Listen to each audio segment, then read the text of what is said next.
Hola, buenas tardes, bienvenidos nuevamente al proyecto Divulgación de la Ciencia. Soy Cecilia Zeta, estoy a sus órdenes. Y bueno, ahora tenemos otro invitado también muy especial, el doctor Adalberto Mosqueda Taylor. Bienvenido, doctor, gracias por atender esta invitación. Al contrario, muchas gracias.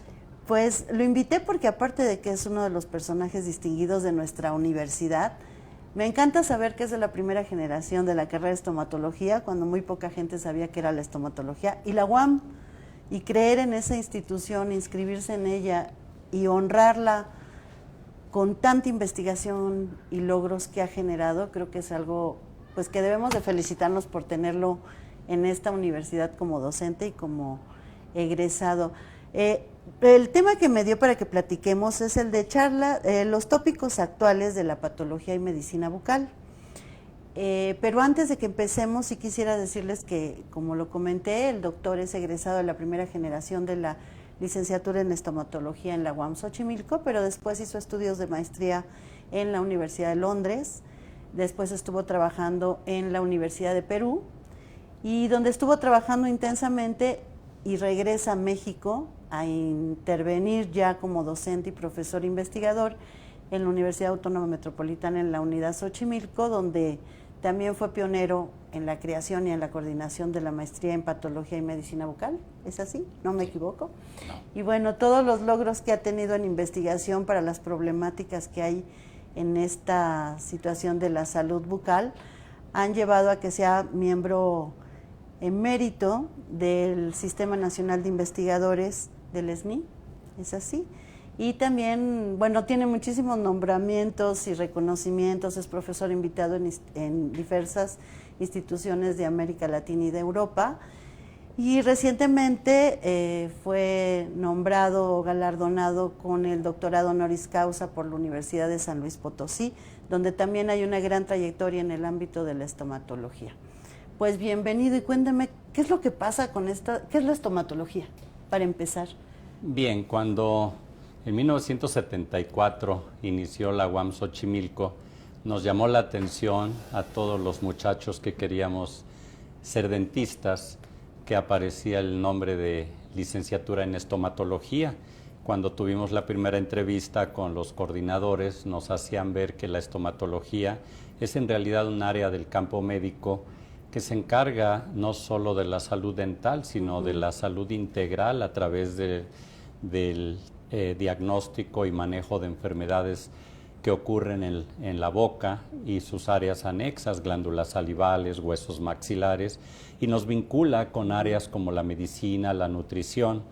Esto fue muy enriquecedor para todos nosotros porque nos dimos cuenta que era lo que en realidad hoy estamos viviendo como estomatólogos, un área más apegada a la salud integral y no solamente a la especialización en el tratamiento de problemas dentales. Ajá. Eso es en términos generales la estomatología como profesión, y hay que aclarar que en algunos países el término estomatología se refiere a una especialidad de la odontología que se dedica al tratamiento de las enfermedades locales y generales que se manifiestan en los tejidos de la boca distintos a los dientes. O sea, cuando alguien llega y dice soy especialista en estomatología, es lo que llamamos aquí especialista en medicina bucal. Y cuando uno dice soy estomatólogo de profesión, es un odontólogo que cursó una licenciatura con un concepto mucho más amplio que la sola cuestión dental. Y bueno, entonces cuando usted entró a la universidad, ¿sabía que de eso se trataba más allá de, a diferencia de un dentista? No lo sabía, pero cuando se abrió la convocatoria en el 74, un domingo que abrí el periódico y en la página central de un periódico estaba una convocatoria de una nueva universidad. Recordemos que en los 70s la Universidad Nacional tenía ingreso hasta abril o marzo, y los que egresábamos en provincia, yo soy de Taxco Guerrero, los que egresamos en provincia teníamos que perder 8 o 9 meses para poder postular a exámenes de admisión en universidades como la UNAM. Pero de repente en el mes de julio, agosto del 74 aparece una convocatoria de una universidad nueva y hablaba de carreras del área de ciencias biológicas, y yo busqué odontología, no estaba, pero había estomatología y entre paréntesis decía cirujano dentista. A ver. Entonces, como muchos otros jóvenes de la época, llegué, metí mis papeles en el Auditorio Nacional, estaban las oficinas de recepción y ahí nos hicieron una especie de pequeños grupos informativos de lo que iba a ser esta nueva universidad. Nos estaban, voy a usar algo coloquial, nos estaban vacunando a decirnos que no iba a ser un sistema tradicional, que no íbamos a seguir una carrera como la que está planteada en los libros de odontología, pero que íbamos a tener contacto médico, prácticas médicas vinculados con nutrición y que íbamos a ser más bien médicos de la boca. Eso yo creo que, al igual que mis compañeros de generación, que lo hemos platicado tantas veces, hizo que nos estimulara más por ingresar. Y más aún cuando comenzamos, porque la calidad de los profesores de entonces y ahora, pero me voy a referir a los fundadores, era de lo más alto que puede haber. Entonces creo que se cumplían muchas de las expectativas que vimos en ese momento. Si vamos a hablar de los tópicos en la actualidad, ¿cuáles eran los tópicos en la actualidad de esa época con lo que ustedes aprendieron? Muy diferentes. Los tópicos en la década de los 70 se enfocaban más hacia la epidemiología de las enfermedades bucales. No había realmente información sobre qué padecimientos bucales tenía la población, excepto caries. Exacto. Y un poco enfermedades periodontales, pero muy, muy limitado.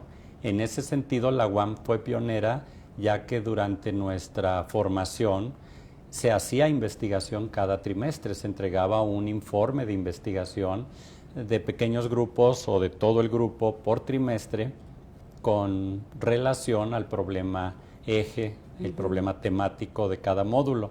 Íbamos a comunidad, registrábamos la morbilidad bucal y trabajábamos predominantemente en problemas relacionados a patología dental.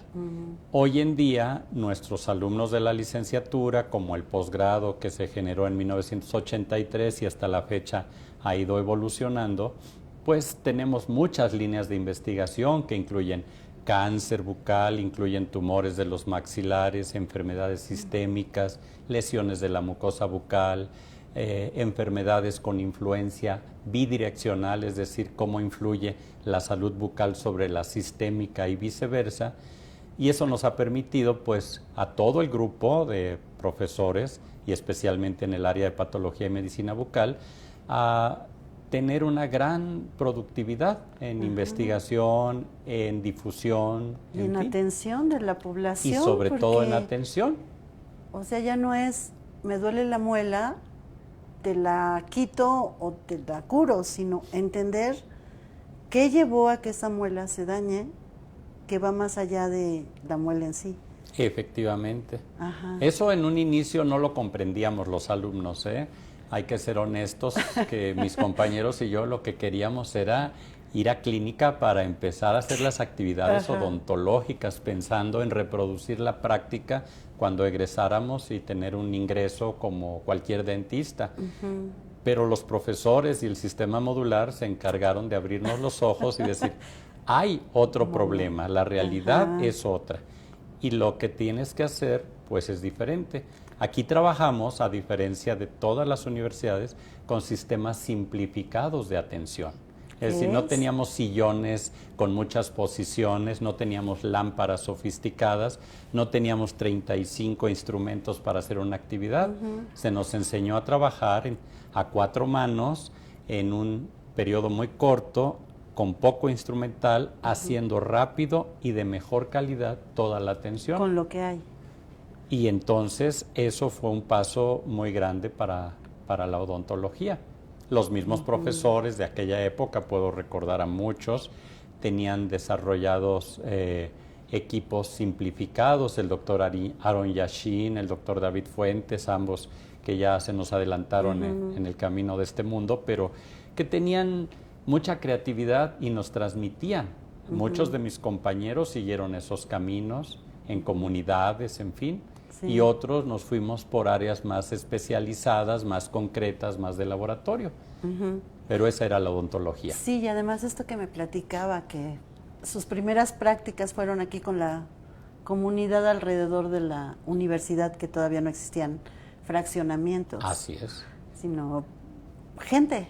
Sí, aquí enfrente, pasando la calzada del Hueso, había granjas, había vacas, había establos. Del otro lado había gente que estaba llegando a habitar y todavía no tenía urbanización. Les enseñábamos como parte de las prácticas del tronco común a hacer las letrinas, a hablar de políticas de salud para esta comunidad.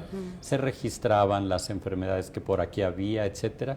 Y como bien decía una frase que siempre nos quedó grabada aquí en la UAM, que la realidad estaba a la vuelta de la esquina. Y es verdad. Porque adentro del aula discutimos cosas muy importantes, pero la vida está cruzando la calle y es a donde nos mandaban.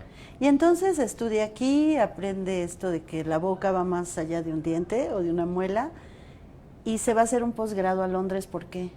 Es bien interesante esto. Cuando yo hago la carrera de estomatología, me inclino mucho por las ciencias básicas, básicamente histología, patología, y teníamos la ventaja de tener profesores muy estimulantes, como lo son la doctora Belia Ramírez, el doctor Takao Kimura, el doctor Irán Durán, cirujanos y patólogos que nos estimularon a seguir creciendo en esta área.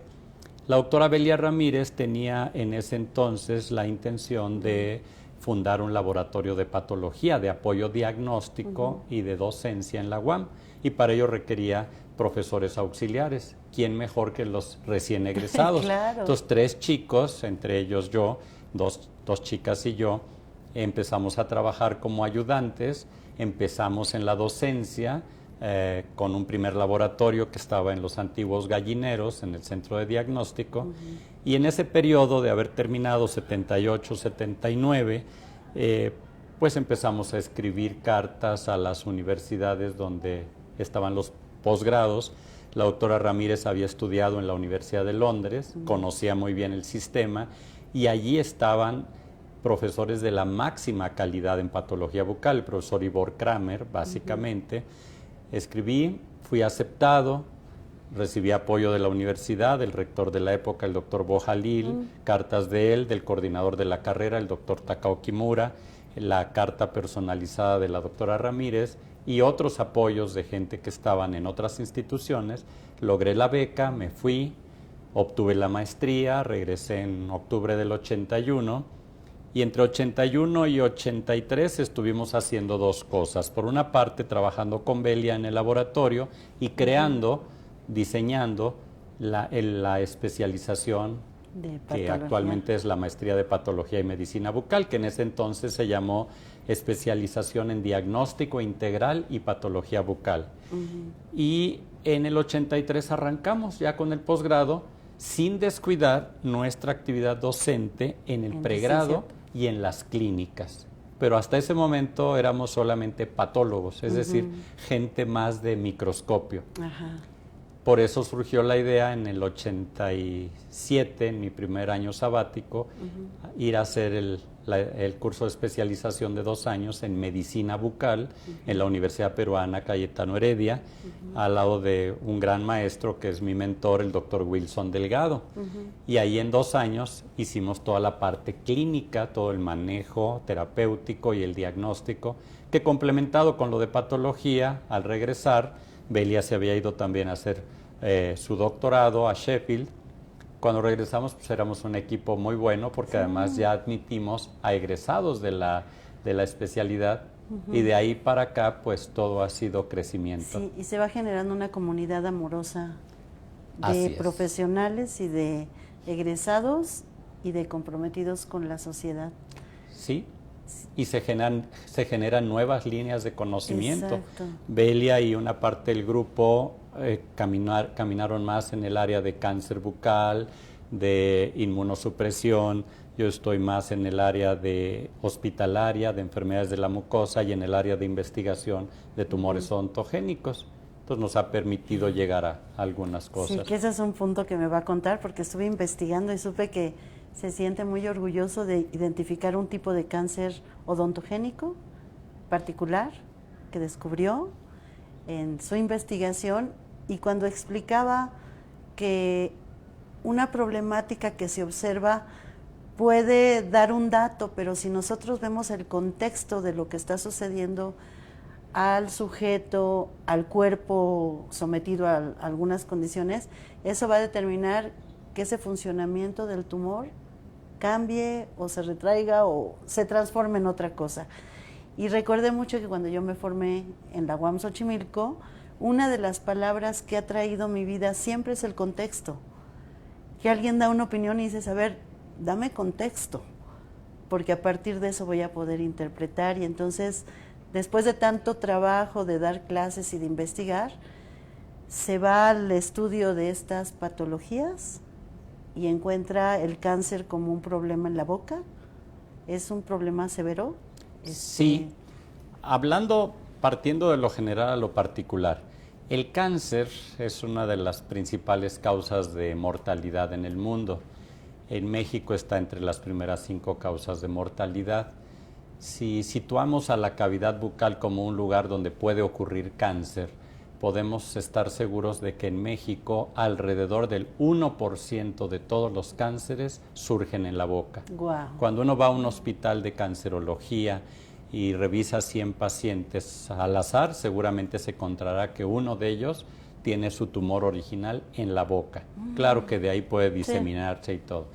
La cifra es baja si la comparamos con otros países donde hay hábitos promotores de cáncer más importantes. Estados Unidos está alrededor del 3%, áreas de la India llega a ser hasta más del 20%, o sea, es el principal tipo de cáncer. ¿Y tiene que ver por la limpieza o por la alimentación? Por los hábitos, por la exposición a los llamados factores carcinógenos, fumar, usar sustancias, estar desnutrido, beber alcohol, etcétera. Hay muchos factores. Pero volviendo al punto de México, México tiene una incidencia relativamente baja de cáncer. Ahora, la mayoría de cánceres de la boca ocurren en la superficie, principalmente en la lengua, en los labios, en la mucosa móvil. Pocos tumores ocurren en los maxilares, en los huesos, en las glándulas salivales, un número importante. Un área en la que nos hemos dedicado nosotros mucho es a la patología de los maxilares. Por el laboratorio de patología de la UAM y por los laboratorios de patología donde tenemos acceso en los hospitales, nos han encomendado ser los responsables del diagnóstico de este tipo de tumores a los patólogos bucales.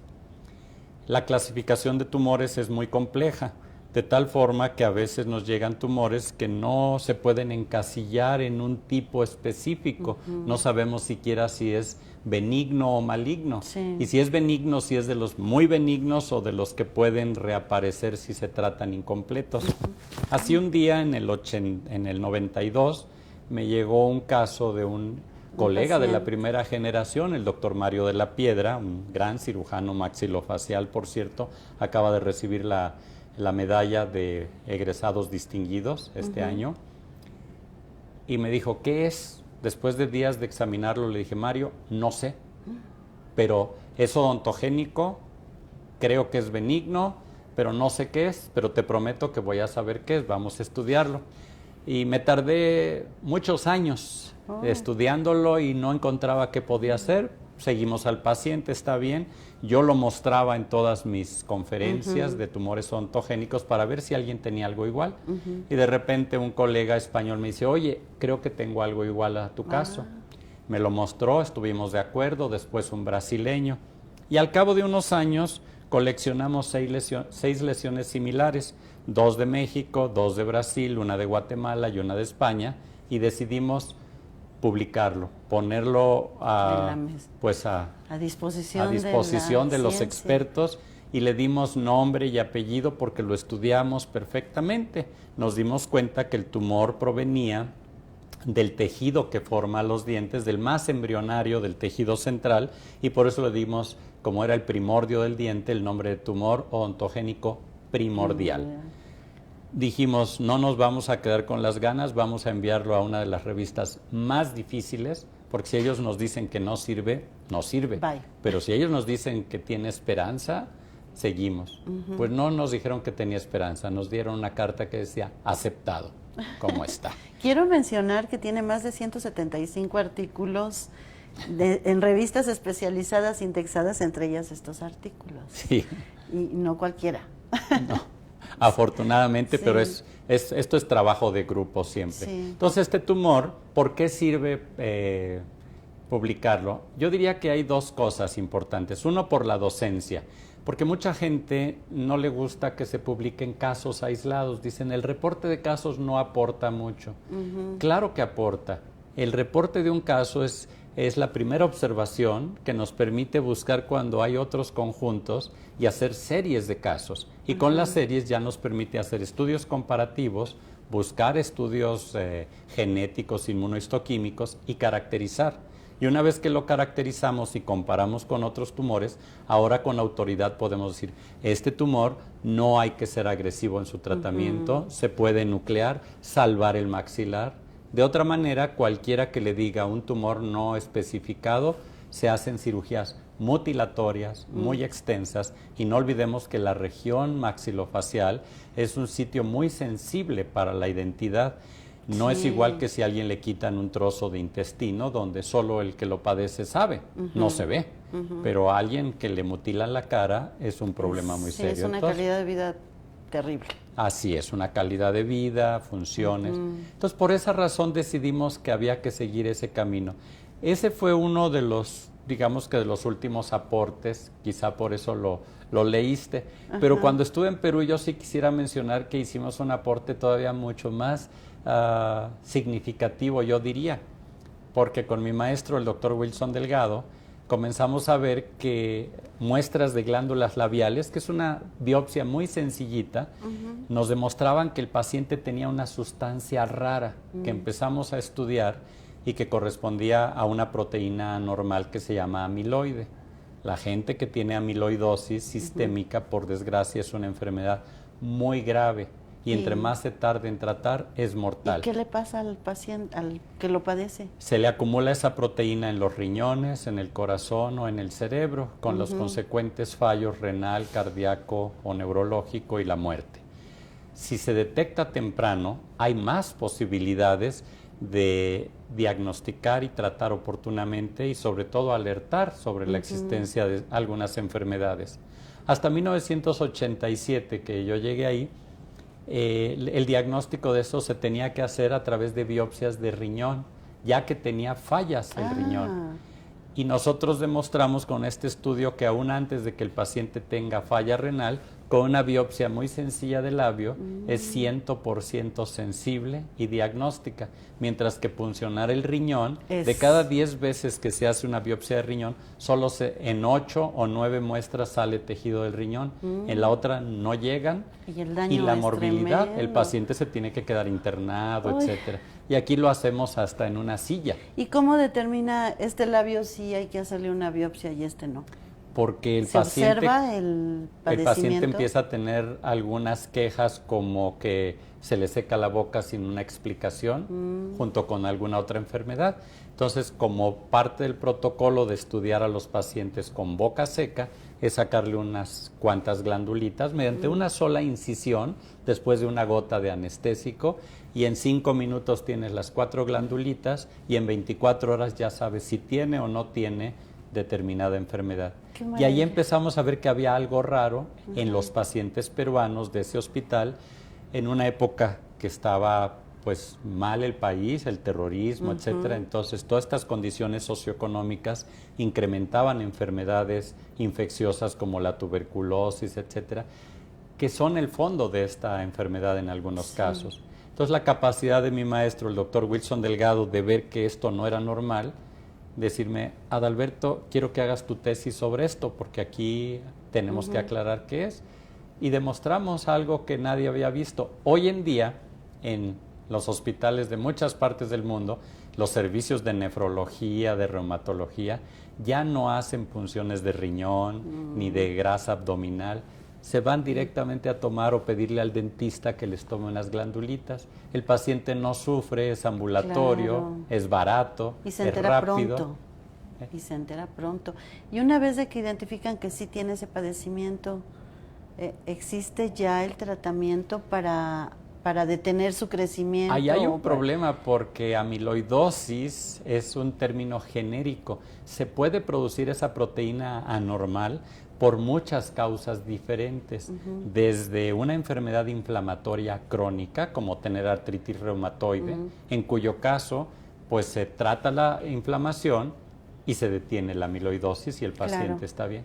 Y en el otro extremo está neoplasias malignas, como cáncer de los huesos que se llama plasmocitoma o mieloma múltiple, donde células inmunológicas proliferan y ese anticuerpo anormal que producen se precipita en forma de amiloide y ahí diagnosticarlo pues nos permite saber que existe, pero el tratamiento tiene que ser hacia ese cáncer y con mal pronóstico. Sí. Pero lo importante es el diagnóstico, porque por un lado puede ser curable, por otro muy difícil, pero el paciente tomará las acciones necesarias de los tratamientos más tempranamente, más adecuados y con diagnóstico. Entonces este ojo que tiene usted es un poco como el Dr. House. Que llegan, no saben qué es, pero en la observación, en la experiencia de tantos años, se busca otra respuesta, otros datos que nos puedan sacar de lo conocido para dar una alternativa nueva Sin duda. de atención. Y en eso creo que tuvo mucho que ver la educación de la UAM, porque cuando estamos en el hospital con los jóvenes de otras instituciones, vemos cómo hoy están con toda la tecnología, metiendo todos los signos, síntomas y dándole a la tecla Enter para que les dé un diagnóstico y les diga algo, mientras que los alumnos de la UAM están más en contacto con el paciente. Nos interesamos por su entorno, dónde vive, con quién vive, si hay posibilidades de una zoonosis, de una enfermedad transmitida por animales, si el piso es de tierra, etcétera. Cosas que nos enseñaron en los 70s y que hoy en día, por las condiciones particulares socioeconómicas, están repercutiendo en la expresión de las enfermedades. Exacto. Lo vimos en la pandemia, lo vemos en muchas situaciones y me alegra mucho que la UAM siga con ese enfoque, ¿sí? Ese enfoque social de privilegiar el conocimiento del individuo en todas sus esferas, no solamente la biológica. Claro, y esto que decía hace ratito, nos dijeron con lo que hay. Tenemos estos recursos, no tienes tu silla especial, ni tu lámpara especial, ni la pieza que hace que se salga la saliva rápidamente. No. Existen estos instrumentos y con esto, ¿qué haces? Creo que eso es valiosísimo porque no te detiene el recurso. No. Buscas con los recursos que tienes atender la necesidad. Y se podía ir a comunidad. El doctor Aaron Yashin estaba desarrollando un sillón dental y el paquete de instrumental que al plegarse en tela como de tienda de campaña, al plegarse cabía en una mochila. Entonces la idea era ir a comunidades alejadas, quitar la mochila, armar el sillón y ahí con unas varitas colocar los espejos y con instrumental muy simplificado limitar el avance de enfermedades. Obviamente no eran tratamientos terminales definitivos, pero eran para colocar cementos que detenían el proceso carioso, que eliminaban el dolor. Claro, todo eso, y se podía hacer en las comunidades. Esa parte se ha perdido porque naturalmente la evolución de la odontología, ahora me refiero a la parte dental, pues, ¿qué te puedo decir? En mis tiempos no existían los implantes dentales, hoy en día es el pan de cada día. No existían muchas técnicas, por ejemplo, las resinas que hoy se endurecen a través de la activación luminosa. Nosotros usábamos otros productos que eran completamente resinas plásticas que había que batir, colocar, modelar. Y eso ha cambiado y eso hace que el alumno consuma más tiempo en eso y deje un poco la parte comunitaria. Claro. Pero se debería de repensar esto. Una pregunta de género. En la época que estudió, ¿había muchas mujeres en esta de estomatología? Sí, no tantas como ahora. Yo calculo, estoy imaginando ahorita la fotografía que tengo de la primera generación, que probablemente éramos un 50% de hombres y un 50% de mujeres. Hoy en día, abismalmente mayor el número de mujeres, 70, 80%. Hay grupos que son prácticamente el 90% mujeres. No recuerdo en los últimos años haber dado clase o haber estado en una sesión en un salón en la UAM con más hombres que mujeres, ni en el posgrado. Entonces, bueno, siempre se ha insertado mucho más la mujer desde hace tiempo, pero en estas disciplinas especialmente que implican pues un desarrollo de estar con paciencia atendiendo al paciente, sí. ¿no? No es redundante pero ahora también muchas dedicadas a la investigación. Usted que forma no solo en licenciatura sino en posgrado lo verá, hay una necesidad de las mujeres de seguirse formando. Sí, tenemos más mujeres en el posgrado que hombres, tenemos una población femenina mayor en el laboratorio de patología que hombres. En el hospital tenemos una población mucho mayor. Yo estoy en lo que llamamos la clínica de medicina bucal por parte de la UAM en el Hospital Gea González, y allí me acompañan como instructoras 4 profesoras y tengo un estudiante varón, un pasante, pero hay un predominio del sexo femenino, lo cual no está mal, al contrario, creo que en muchos sentidos es el resultado de todo este movimiento, de toda esta necesidad de continuar los estudios.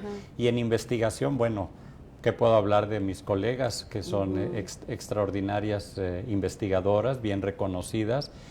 Tenemos aquí en la UAM, por lo menos ahorita pienso en 5 investigadoras adscritas al Sistema Nacional de Investigadores en el área de patología y medicina bucal. Fíjate. Entonces, sí. ¿Y cuáles serían entonces ahora problemas severos que se identifican en patologías actuales?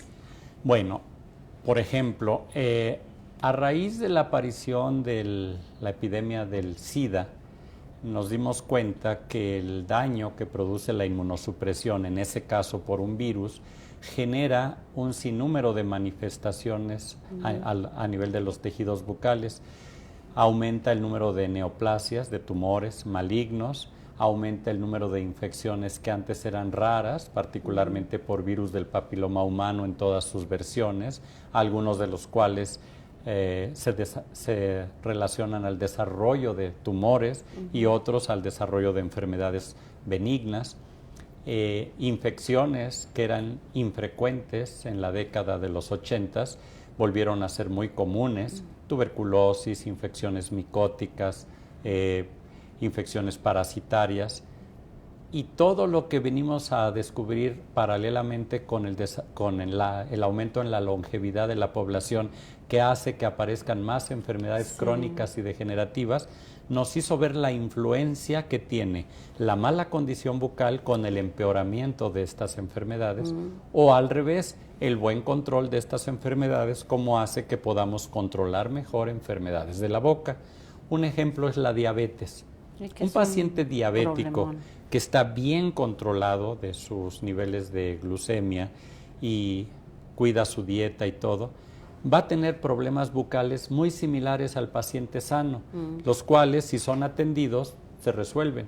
En cambio, un paciente que tiene una mala condición de su diabetes va a tener como consecuencia manifestaciones como inflamación de las encías, pérdida de hueso, movilidad dental, pérdida de dientes. Y todo este proceso que es crónico tenemos que entender que es una inflamación en un lugar muy especial del organismo. Es el único sitio donde está expuesto el hueso, o sea, el medio interno, al exterior.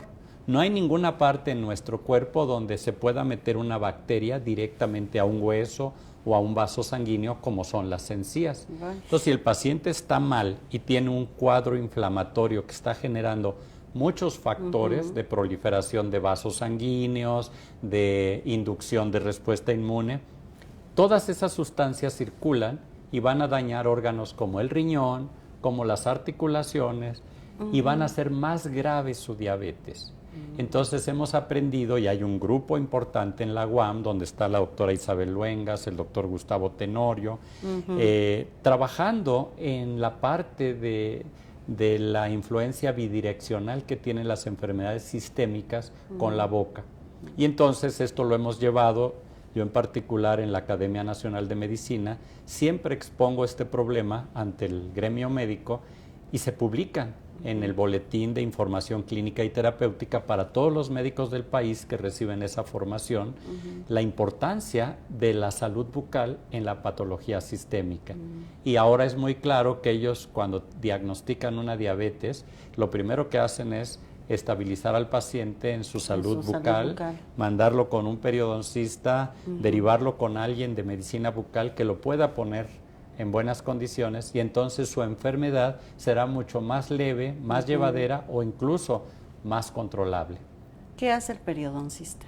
El periodoncista es el especialista en el diagnóstico y tratamiento de las enfermedades de los tejidos de soporte. Los tejidos de soporte de los dientes son la encía, que es la parte externa, el ligamento periodontal, que es el tejido que pega el diente con el hueso, el hueso que rodea el diente y la raíz del diente. Entonces el periodoncista se encarga de identificar daño que puede haber visible a nivel de la encía o radiográficamente visible a nivel del hueso, de la raíz, y hacer los procedimientos de eliminación de microorganismos patógenos, de factores estimulantes de inflamación, sarro, placa dentobacteriana, bueno, ahora le llaman biofilm, más bien, es una película muy compleja, y el desarrollo de productos químicos y técnicas para su control y eliminación. Es una especialidad muy vinculada a la medicina bucal y a la medicina general.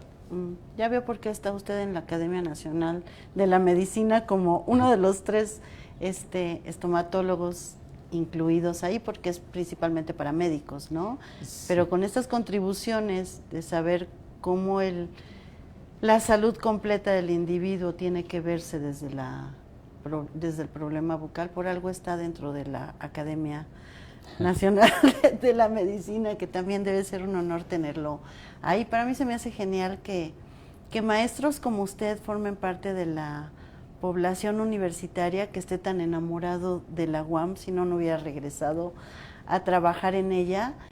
Y además me he enterado que sus alumnos lo quieren mucho, aunque no lo crea. Estuve averiguando, pero me dijeron que lo quieren mucho, que tiene muy buen sentido del humor y que eso es muy, muy lindo con una persona que tiene tantos años de experiencia y tanta expertise en lo que hace. Y eso habla del amor por compartir el conocimiento, y eso hay que celebrarlo, doctor.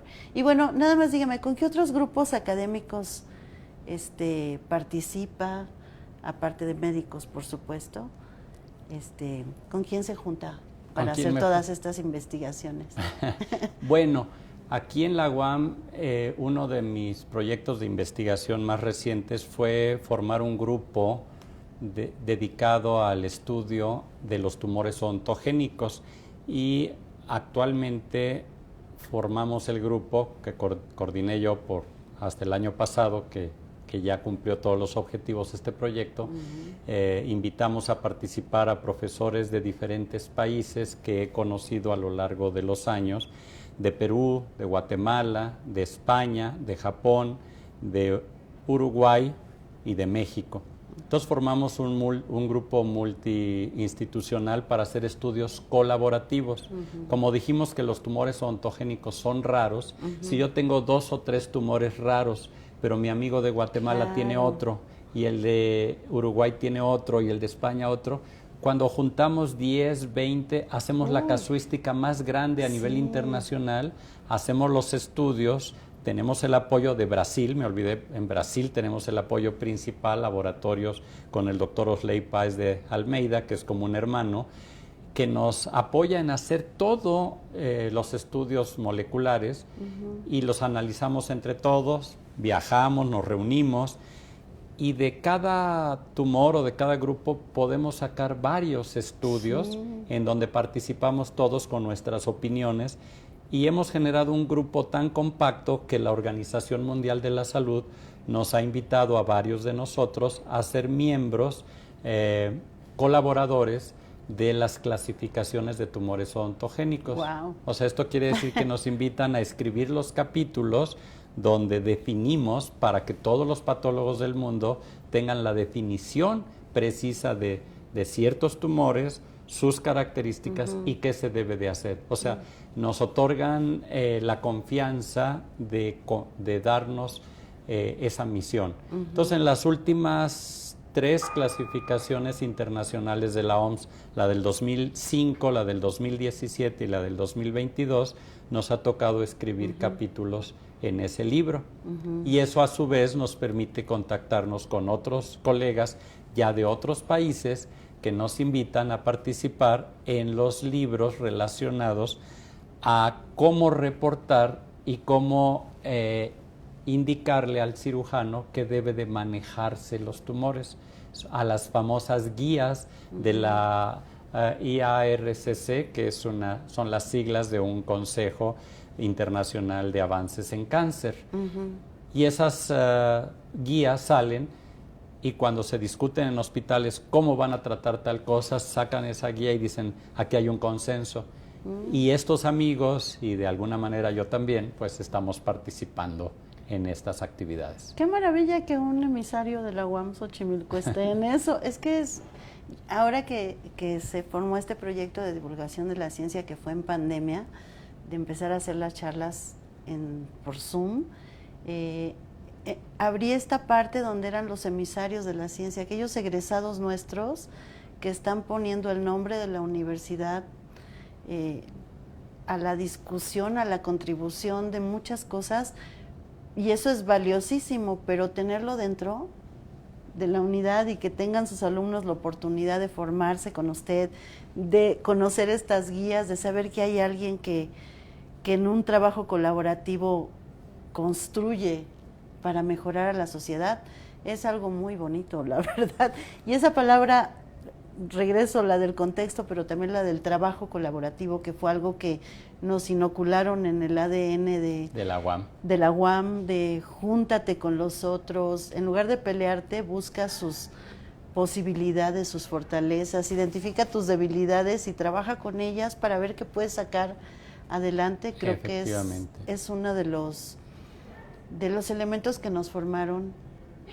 Como decía un maestro, nos lo inocularon, y cuando nos dimos cuenta vamos caminando con ello. Y sí, ahora que lo dices, bonito. fíjate que una de las charlas más recientes que me invitaron en la pandemia a dictar para la Sociedad Brasileña de Patología, no sé, ahora entiendo de dónde salió la frase, porque el título fue Conceptos y contextos en los tumores ontogénicos. Dije, ¿por qué uso esa palabra? Porque soy de la UAM. Porque es de la UAM Xochimilco. Bueno, pues antes de retirarnos, tenemos aquí a varias personas que nos están mandando saludos. Ve, le digo que tiene club de fans. Está Diana Rizzo, Daniela Cortés, viva la patología. Zuli Maldonado, excelente plática. Jacqueline Wolf, admirable. Daniel GB también se sorprende de lo que estamos hablando. Daniela Cortés, viva la patología. Tania Molina, súper interesante. Daniel GB, Liz Vázquez le está mandando un mensaje. Un tema muy interesante, la patología. Comparten con alguien más esto que estamos hablando. Irma Solís dice que es muy interesante. Felicidades, Liz Vázquez. Doctora Muela, orgullosamente egresada de la UAM en patología y medicina bucal, y haber tenido grandes maestros como un ejemplo aquí el doctor Mosqueda. Le manda muchos saludos. Karina sin apellidos, un honor coincidir con profesionistas tan completos y humanos. Extraordinario ejemplo que nos ha dado en lo profesional y personal. Mexicanos, orgullosamente UAM. Ordaz Angie, el mejor maestro. Ana Lau Sánchez, le manda saludos o le comparte esto a Angie Ordaz. Nancy Moya Mais nos dice, sin duda alguna, una de los mejores profesores en patología y medicina bucal. Rafamón Luna, orgullosamente UAM Xochimilco. Valeria Carrión, un orgullo ser exalumno de la licenciatura en estomatología y haber disfrutado de sus clases, maestro Mosqueda. Gracias. Saludos desde Cancún, Quintana Roo. Javier Alma, un placer escucharlo, profesor Mosqueda. Gabriela Naya Saavedra, siempre es una delicia escuchar al gran maestro. Saludos, Ceci. Saludos, Gaby. Felicidades también a TV UAM por este episodio. Rebeca Ruiz, mi querido maestro, saludos. Tony Mosqueda, un gran maestro y un gran hermano. Olgalina Franco, la querida amiga Olgalina, son un orgullo para la UAM, son académicos de primer nivel y además comprometidos socialmente. Felicidades, doctora Belia Ramírez, doctora Adalberto Mosqueda, doctora Irma Gabriela Saavedra. Saludos, Olgalina. Doctora Muela, ¿cuántas generaciones han egresado con el doctor? Del posgrado. Pues no nos especifica, pero haga así como un cálculo rápido. Más de 20. Más de 20. Andrea Mosqueda Solís nos dice, el mejor, gracias por tanto aprendizaje. Medicina y patología bucal. Saludos, hija del saludos doctor. Hasta Suecia. Uy, anda lejos, qué linda que Allá estudia. Qué linda que nos esté escuchando, es un honor. Andrea Mosqueda Solís, definitivamente. Único, inigualable, el mejor maestro y ser humano. Ciro Dante, saludos desde Brasil, doctor Mosqueda. Saludos. Uno de los investigadores más importantes jóvenes con quien estamos ahora trabajando mucho, sobre todo en todo lo relativo a las manifestaciones de COVID y sus secuelas a nivel de boca. Tiene aportaciones muy interesantes el doctor pues Dantas. Un día nos dé el contacto, lo entrevistamos, que nos día. diga qué ha pasado, sería lindo. Mario Castro le manda saludos, Marcela Vejez, siempre admirable el doctor Mosqueda. Karen Domínguez, un gran maestro el doctor Mosqueda, siempre tan inspiradoras sus palabras. ¡Qué bonito! Qué bonito. Esta última es de Paraguay. Andamos muy internacionales. Y fue egresada nuestra del posgrado, se fue a hacer el doctorado en Brasil, es paraguaya y es de la gente nueva que hemos sembrado el posgrado a través de mis compañeras que conforman el grupo. Hemos formado gente para diferentes países. Tenemos egresados en Paraguay, en Uruguay, en Guatemala, en Colombia. Bueno. Y contribuyendo a mejorar la vida de los demás. Eso, sí. Esa es otra de las cosas. No es nada más para tener una profesión y tener un bien económico. El bien está en darle el bien a los otros, y creo que es algo de lo que las profesiones que están aquí en la UAM Xochimilco está concebido, pero con el trabajo que usted ha hecho y saber esto de las listas es muy bonito.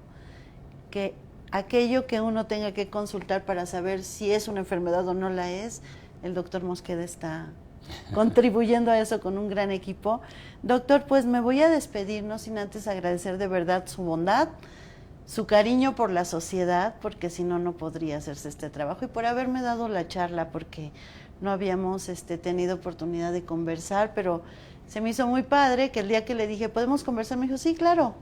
Wow, dije, una gran figura que nos dice que sí, pese a que está muy ocupado y tiene muchas cosas que hacer y que investigar y estar apoyando en el Hospital Gea González y en el de Cancerología, que siempre está contribuyendo con sus asesorías. No es fácil partirse en muchos pedacitos, pero sé que mucha gente estará muy agradecida por esta charla y también por haberse formado con usted, y nosotros, el equipo de TV UAM, seguramente quedaron encantados con esta charla. Y bueno, me despido. Muchas gracias, doctor. Nos vemos pronto. Agradezco al equipo de TV UAM siempre por el apoyo para transmitir estas sesiones. Agradezco a la doctora Marta Isabel Flores, quien es nuestra coordinadora de extensión universitaria, a la doctora Angélica Buendía, secretaria de la unidad, y al doctor Javier Soria López, el rector de la unidad Xochimilco, por hacer posible que hagamos la divulgación de la ciencia en esta unidad. Muchísimas gracias. Nos vemos pronto. Los espero el martes, que vamos a hablar de las formas farmacéuticas con el doctor Carlos Tomás Quirino Barrera, de otro departamento académico, pero que también nos va a explicar mucho cómo tenemos que consumir los fármacos, en pastillas, en inyecciones, todo lo que desarrolla en su laboratorio. Los espero el próximo martes a las 2 de la tarde. Muchas gracias y hasta luego. Buenas tardes.